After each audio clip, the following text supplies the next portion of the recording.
मतलब कैसे year back लगती है, कैसे बैक लगती है, ये सारी चीज़ें आज इस वीडियो में डिस्कस करेंगे फुल डिटेल के साथ। तो देखिए आपके पास 3 सब्जेक्ट हैं, 3 सब्जेक्ट में से मान लीजिए कोई एक सब्जेक्ट है, मान लीजिए फिजिक्स है, फिजिक्स के आपके 2 पेपर हैं फर्स्ट ईयर में, ठीक है। अगर आपने एग्ज़ाम दिए, ठीक है, तो एग्ज़ाम दिए, दोनों पेपर में आपने मिला के 33% ला दिया तो आपको पास माना जाएगा। और मिलाकर अगर आपका 33% नहीं आया तो आप फेल माने जाएंगे, ठीक है।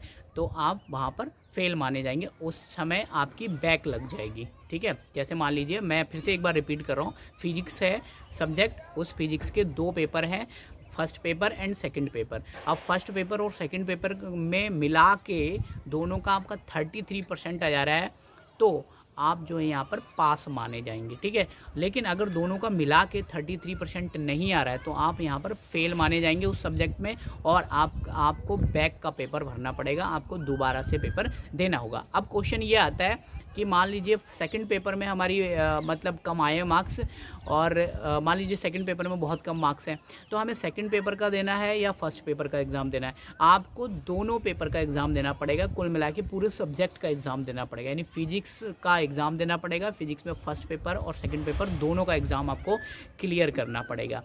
अब मन में ये डाउट भी आता है कि अगर हमने बैक लग रही है हमारी तो कितनी बार बैक लग सकती है, मतलब कितने सब्जेक्ट में बैक लग सकती है।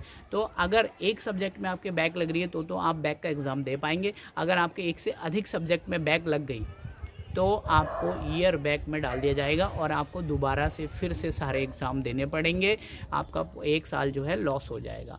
तो इस चीज़ को ध्यान में रखकर आप अपनी स्टडी पे फोकस कीजिए और एग्ज़ाम को आप दीजिए, ठीक है। और बाकी कोई भी क्वेश्चन हो तो नीचे कमेंट बॉक्स में कर देना, मैं जल्द ही कोई ना कोई वीडियो इस पर फुल डिटेल में ला दूंगा। कमेंट करेंगे तभी मैं कुछ बना पाऊँगा, तभी मुझे समझ में आएगा कि आप लोगों के मन में क्या चल रहा है, क्या डाउट्स हैं। तो फटाफट से कमेंट कर देना और मुझे बता देना कि आपको क्या पूछना है, ठीक है।